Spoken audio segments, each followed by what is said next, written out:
Jai Shri Mataji.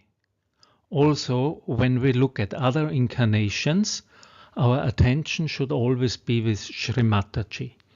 A note, all images of this slideshow are from the public domain. Most are from Wiki Commons.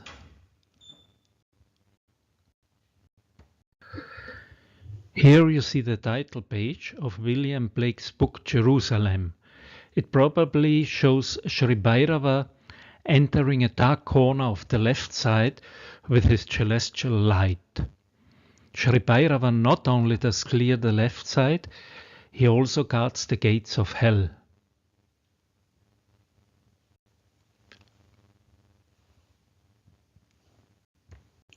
These 5 incarnations of Lord Bhairavnath Shri Mataji has named. All incarnations tried very hard to explain to people that the true religion is within. Especially Kabir Das and William Blake slashed their societies left and right and strongly criticized the established religions and their rituals. These 2 great incarnations also warned explicitly about mere intellectual efforts leading men nowhere near spirituality. Also, it should be mentioned that Luv and Kush, the sons of Sri Sita and Sri Rama, were the same incarnations as Sri Buddha and Sri Mahavira. The same about Hassan and Hussein, the grandsons of the Prophet Muhammad. Next, you see 3 minutes of Shri Mataji's speech in Le Raincy, France, from the 7th May, 1948. Incarnate on this earth as disciple principles. So, first of all, they incarnated, we can say, as Love and Kush. But they are specially helped by Gabriel, Saint Gabriel, and by Saint Michael. Now, these 2 incarnations also incarnated later on as Buddha and Mahavira. Then Buddha incarnated on this earth and Mahavira in the 6th century again as Shankara. Buddha incarnated as Shankara. Later on they were again reincarnated on this earth as Mahavira. Mahavira incarnated on this earth as Kabira. Also Khalil Gibran is one of them. Markandeya is the same incarnation. We can say our Mr. Blake is the same, one of them. So these come on this earth as poets, as devotees of God, of tremendous capacity to paint, to sing the song, to talk of God. And also they incarnated as Hassan and Hussein, who were the children of Fatima Bi, who was the wife of Ali and daughter of Muhammad. So that's how they have incarnated again and again on this earth, is the disciple principle. Saptashringi, 200 kilometers northeast of Mumbai, is the place where Sri Markandeya meditated. A few India tours with Sri Mataji went there. Saptashringi is an Adishakti Swayambhu, and it represents the half coil of the Kundalini of the whole world, which rests in Maharashtra. The other 3 full coils also have Swayambhus in Maharashtra.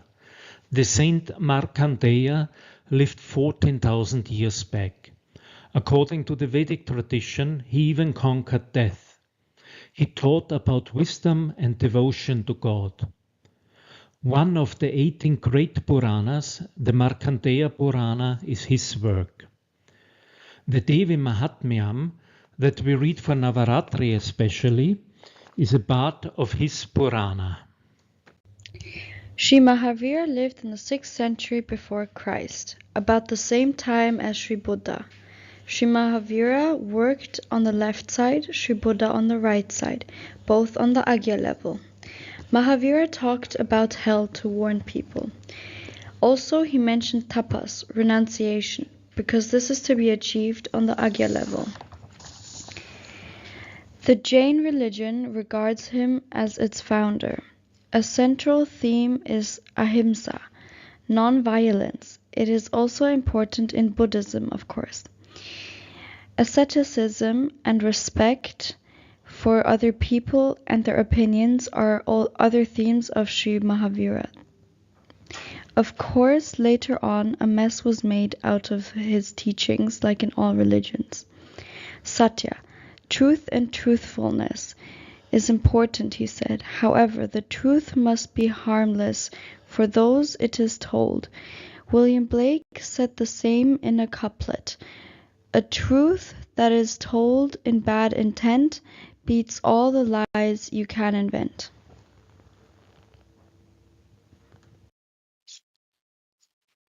Great saint and poet Sri Kabir Das was brought up by simple Muslim people. He lived in the area of Varanasi. His teachings are about finding the truth and spirituality within. He criticized the organized religions. Sri Kabira spoke about Kundalini also. Shri Mataji told us in the Devi Puja 1986 about Kabira's allegory of the goat. When the goat lifts, it says, May, May, May, which means me in Hindi. Once she's dead and her intestines are dried and made into strings for an instrument, she says, Tuhi, Tuhi, Tuhi, which means only you. One of his poems, Are you looking for me? I am in the next seat. My shoulder is against yours. You will not find me in the stupas, not in Indian shrine rooms, nor in synagogues, nor in cathedrals, not in masses, not kirtans, not in legs winding round your neck, nor in eating nothing but vegetables. When you really look for me, you will see me instantly. You will find me in the tiniest house of time. Kabir says, student, tell me, what is God? He is the breath inside the breath. Today, Sri Kabir Das is a venerated saint for Muslims, for Hindus, and for Sikhs. Kahil Gibran was a writer, poet, and painter who was born in Lebanon. At the age of 12, he and his siblings went to New York with his mother. However, a few years later, he returned to Lebanon to study Arabic literature. He also studied in Paris later on. He wrote many books and poems. His most famous work is The Prophet, containing 26 poetic essays about topics of human life. It belongs to the most printed works of the world, especially in the US, where it was sold in millions. Another very beautiful book is Jesus, the Son of Men. In Paris, Gibran was called the 20th century Blake, and from that point time on, Blake played a special role in Gibran's life. Their readings of the Bible, their rebellion against the church corruption, and their socio-political vision were very similar. These similarities were already noted by his contemporaries. One can easily see the similarity in style between his paintings and drawings and those of William Blake. Here a quote from The Prophet, his most famous work. Who can separate his faith from his actions, or his belief from his occupations? Who can spread his hours before him, saying, this is for God and this for myself, this for my soul and this other for my body? All your hours are wings that beat through space from self to self.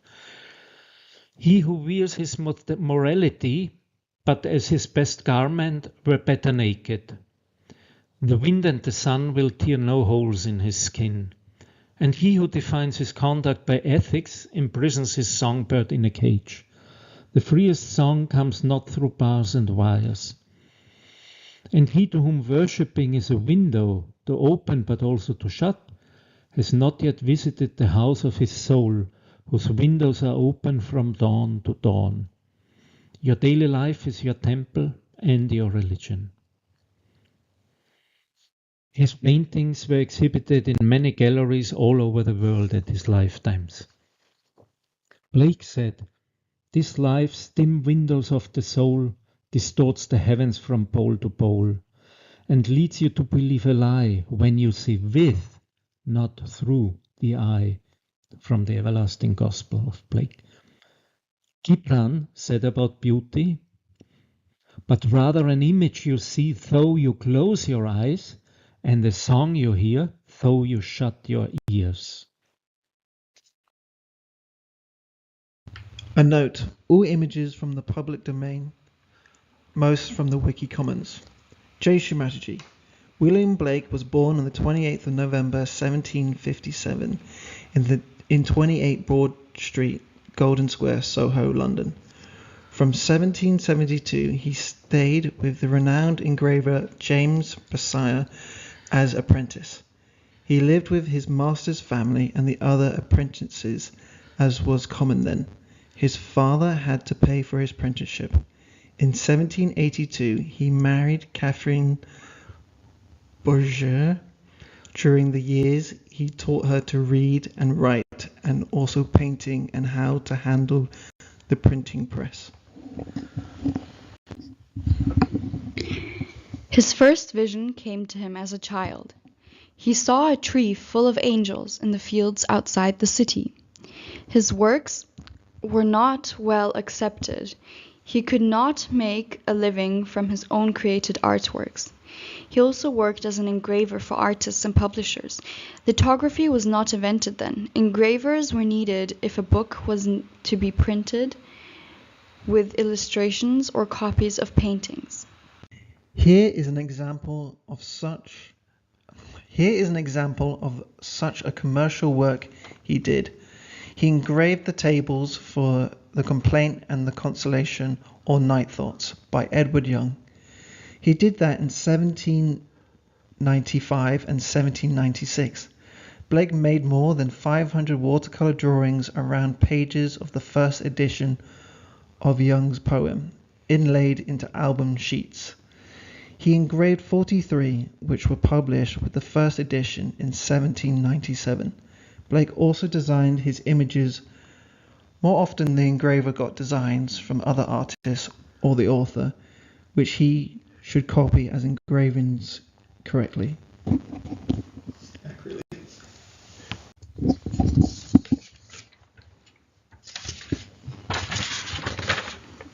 These are examples of the watercolors Blake did before the engraving. The one on the left shows Sri Vishnu. Around 1788, he developed a special technique of relief etching that enabled him to draw and write the text simultaneously. This is how his famous prophetic works, like Jerusalem, the emanation of the giant Albion, or Milton, a poem, were created. For these works, he had to use mirror writing, so that the imprint was readable then. What you see here is from his book Jerusalem, a presentation of Albion on plate 25. The three ladies are distraught at the state of Albion's Kundalini. His Kundalini is symbolized by the golden string that we see in the hands of the lady on the right of the picture. Albion is the personification of the Great Britain. On page 77 of Jerusalem, there is a poem about Kundalini. I give you the end of a golden string. Only wind it into a bull. It will lead you into heaven's gate, built in Jerusalem's wall. Until 1809, Blake created large format paintings, and he also got commissions for publications that were quite successful at the time. Here a tempera painting, The Last Supper. From 1809 until 1818, the Blakes had a hard time by human standards. His own works got unfavorable criticism. Most people did not understand his divine art. At the same time, William Blake did not get enough commercial commissions. From 1818 on, a new group of younger admirers gathered around William Blake. There was John Linnell, who was affluent and supported Blake with well-played commissions, then other artists like the painter Samuel Palmer and more. These group of young men recognized that there was something special about William Blake. They called him the translator. John Linnell is the one who commissioned the engravings for the illustrations of the Book of Job in 1823. Now we see how clearly William Blake prophesied sahajayoga in his art. The following dozens of slides and comments are from the website of Lewis and Carol Garrido, where you can find a lot of material from William Blake and about his anticipation of sahajayoga. Here you see the hands of God above the Sahasrara of Job and his wife. It shows the true baptism of self-realization. It's not by throwing water over the head that one achieves true baptism. For the true baptism of self-realization, a realized soul would put the hand over the Sahasrara of the person receiving self-realization. Blake's picture is in accordance with sahajayoga practice. This traveling seeker, having felt the cool breeze of the Holy Spirit above his head, is now ready to go down into the nether regions and enlighten the collective subconscious with the light of the sun, which he carries in his left hand. He is ready to start building the collective spiritual city, the New Jerusalem. His name is Los, or William Blake, or Sri Bhairava.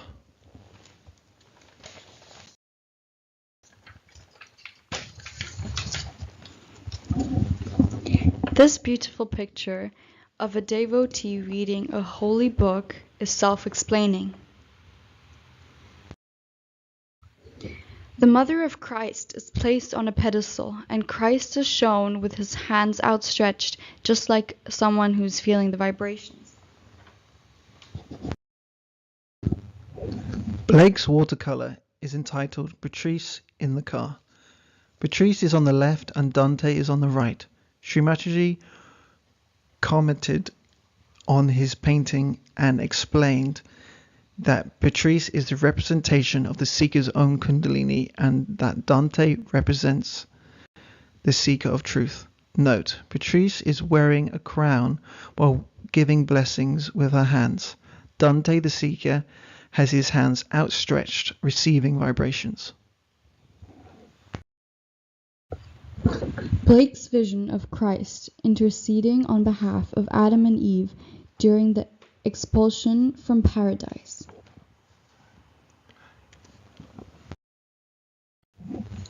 Catching on the Agya chakra and on the Rudras, two theologians arguing about the religious dogmas. This is from Blake's preface illustration to the religious poem by Edward Young.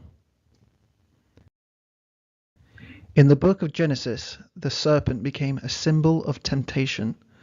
In Eastern tradition, the serpent is often used as a symbol of the Kundalini, thus worthy of the worship. From the Bible, Genesis 28:11-17. And Jacob dreamed, and behold, there was a ladder set up on the earth, and it reached to heaven. And behold, the angels of God were ascending and descending onto it. Then Jacob awoke from his sleep and said, Surely the Lord is in this place. This is none other but the house of God, and this is the gate of heaven. The painting was done with pen, ink, and watercolor. This is from Blake's illustration to the Milton's Cosmos. Is this Sri Ganesha sitting at the table, keeping a discreet watch on the innocent young lady? A crowned lady, who, like the goddess Sri Lakshmi, rests on a flower that floats on the sea. Notice the triple crown often associated with the Virgin Mary in the Christian tradition and also worn by the Indian deities. Blake also incorporated a wonderful icon of Sri Ganesha behind the lady. Blake's illustrations of a poem by Edward Young, which mentions neither Sri Krishna nor Arjuna, as many Blake scholars have remarked, Blake's visions and illustrations always transcend his sources. These were slides from Lewis and Carol Garrido. You will get their website. Now we see 3 minutes of Shri Mataji's memorable Hammersmith speech from 1985 on Blake's birthday. For all of us to pay this homage to the great poet, printer, and a prophet that was William Blake. When I first came to England, they have been telling me that England is a place of scholarship and you can see lots of museums and exhibitions. And suddenly I told the Sahajogis that I would like to go and see Tate Gallery for William Blake's paintings. They were surprised because I seldom go to any one of them, especially the libraries and the books.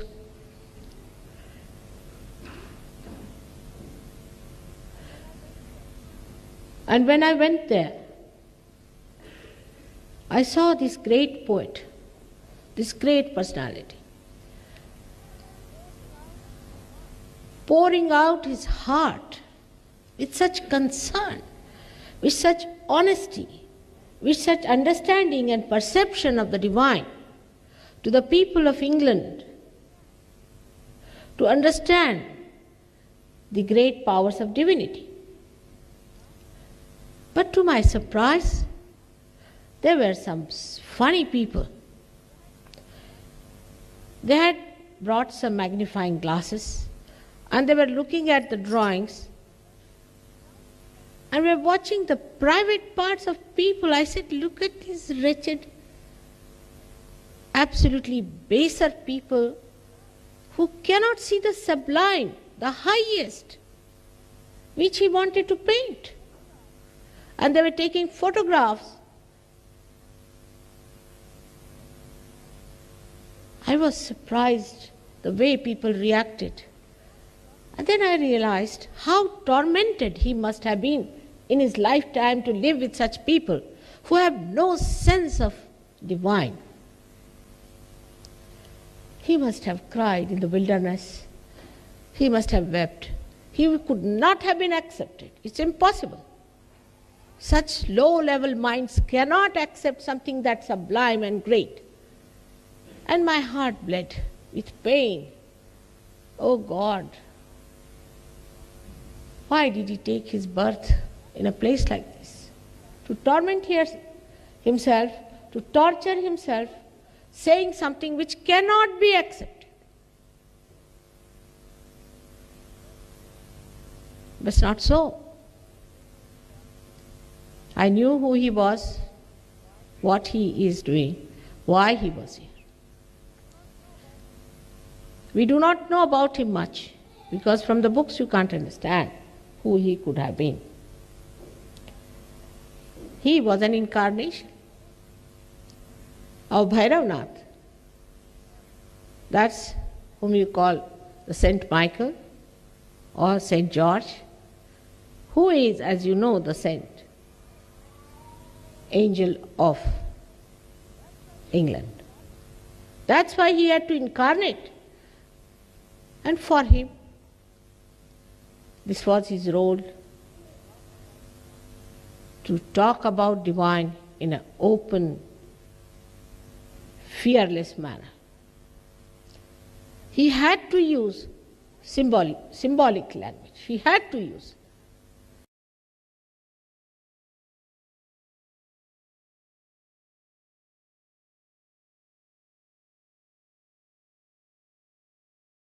Blake wrote this famous hymn, Jerusalem, in his prophetic book entitled Milton, a Poem, At the top of this image from Milton, in Blake's handwriting, the hymn starts with the well-known line, "And did those feet in ancient time."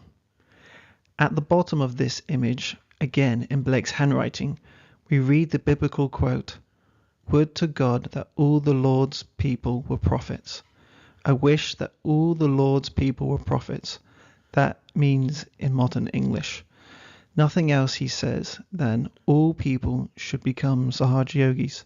The other illustration shows the moment when Milton enters into Blake's body in the same book. Shri Mataji talked about William Blake's prophecies of Sahaja Yoga in several of her speeches. For example, in 1980, Shri Mataji said, "And to understand why London and why England, you better read Milton by William Blake." She said that Milton is all about Sahaja Yoga. In this book of Blake, also the first Sahaja Yoga ashram in Lambeth and Chelsham Road is prophesied. The Surrey hills glow in the clinkers of the furnace, Lambeth's Vale, where Jerusalem's foundation began, where they were laid in ruins. Where they were laid in ruins from every nation, and oak groves rooted. When shall Jerusalem return and overspread all the nations? Return. Return to Lambeth's Vale, O buildings of human souls. We stay with Milton a poem because it is not only all about Sahaja Yoga, it also focuses on the central message of all Sri Bhairavnath's incarnations, that we must go beyond the organized religions and cleanse ourselves thoroughly to be prepared for the Last Judgment. We must know that William Blake appreciated Milton and Shakespeare very much. Here is the frontispiece or title page of his work. Milton seems to be entering into another space. This book starts with the song of the bard in heaven about the fall of Satan. This song wakes up Milton on his heavenly couch, and then he realizes that he still must achieve more in order to be ready for the Last Judgment. He decides to go back to earth. Blake shows a map of the 4 zoas, or universes, through which Milton travels to eternal death. Eternal death here does not mean someone dies on the earth, but it means the return to earth, or to be born on earth. The earth is regarded as a part of the mundane shell, a limited place encrusted by the hard shell. The human beings here only possess very limited senses. On our eyesight, for example, Blake says in Milton, "The eye of man, a little narrow orb, closed up and dark, scarcely beholding the great light." On his way down, Milton must struggle with Urizen, one of Blake's recurrent archetypes. Urizen stands for reason, but more often incorporates the hardened, cold intellect and the merciless law. Urizen tries to pour the cold water from the Jordan on Milton's brain with his cold hands. Milton tries to give Urizen life by putting red clay on his bones, creating new flesh on the cold demon. Here again, the moment when Milton, as a falling star, enters into Blake's body. Later on, also, the prophet Los becomes one with Blake. All that happens in Feltham, where Catherine and William Blake lived in a cottage near the sea for 2 years, when William was working on this very book, Milton. In Milton, everything is possible. Personalities merge. Parts of the person can be split off. Traveling through time and space is common, and the turbulences and vortexes such journeys cause in the continuum are well described. What is also possible is that the works of past writers can be corrected by themselves with the help of Sri Bhairava. John Milton was a great writer and poet, also a statesman and a journalist. However, his Puritanic belief that a strong impact, for example, in his works women are defined as a kind of subordinated to men. His most famous work, Paradise Lost, is quite clear on this point. How is this imbalance settled in Blake's book? Blake introduces a powerful Shakti-like collective being all along, called a sweet river of milk and liquid pearl. This being shares the fate of Milton and also descends down into the eternal death on our encrusted earth. And parts of the collective being also represents Milton's wives. He was married 3 times and his 3 daughters. It seems that Milton's marriages were not very happy, and also the relationship to his daughters was strained and difficult, something to be worked out. The Shakti all along appears to Blake as a girl of 12 years in the garden of his Feltham cottage. All along is here to correct Milton's view and that of the whole patriarchal society. A quote from Milton: "For mighty were the multitudes of Ololon, vast the extent of the great sway, reaching from Ulro to eternity." Though through Ololon's journey a wide road opened to eternity.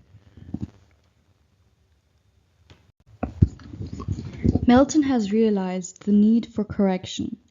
He wants to overcome his ego and his superego, which Blake calls spectre and shadow in his epic poem. Milton says, "I will go down to self-annihilation and eternal death, lest the last judgment came and find me unannihilate." This is not easy. Blake can see all the old and new religions in Milton. His vision describes an old Egyptian myths and legends from the Old Testament up to the reformist churches of Blake's time. In Milton and in human collective superego, all this wrong ideas are accumulated. We must get rid of it. The other negativity is from the ego and the reasoning power in man. Blake tells us it just is the incrustation over the immortal spirit. Milton declaims to throw all this off. Satan appears and wants to declare himself to God. Milton confronts him without fear. Then Milton talks to Ololon about the necessity of casting off all falsehood and egotism. Ololon's transitory parts disappear with a shriek.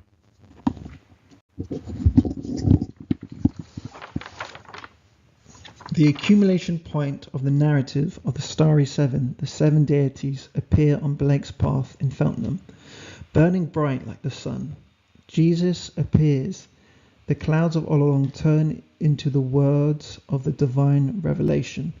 The 4 angels of the apocalypse let their trumpets sound to the 4 winds. William Blake, himself a part of his epic, says, "Terror struck in the vale. I stood at the immortal sound. My bones trembled. I felt outstretched upon the path." The book Milton ends with these lines: "Rintran and Palamabron view the human harvest beneath. The wine presses and barns stand open. The ovens are prepared, the wagons ready. Terrific lions and tigers sport and play. All animals upon the earth are prepared in all their strength to go forth to the great harvest and vintage of the nations." As we can see from the last plate of Milton, Blake has replaced the harsh biblical punishment of the harvest and vintage of the nations with the motherly processes of Kundalini awakening for all the nations. The chaliced formed lady in the middle is the personification of the Kundalini. The serial figures at the sides represent the living bread, and the Kundalini here is the fountain of the water of life. All incarnations of Sri Bhairavnath told us that the true spirituality lies within, not in books and not in the dogmas of man-made religions. In Milton, William Blake also makes very clear that we must achieve the complete purity of the spirit.